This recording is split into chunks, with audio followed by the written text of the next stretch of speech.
قتل الإنسان ما أكفره من أي شيء خلقه من نطفة خلقه فقدره ثم السبيل يسره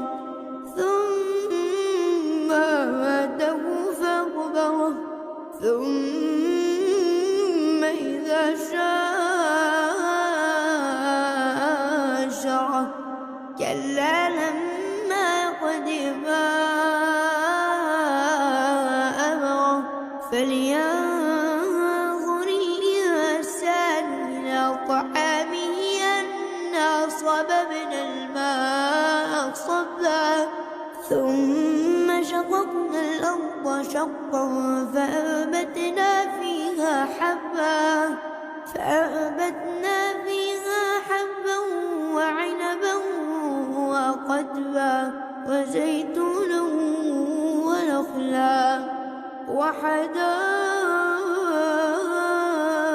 غلبا وفاكهة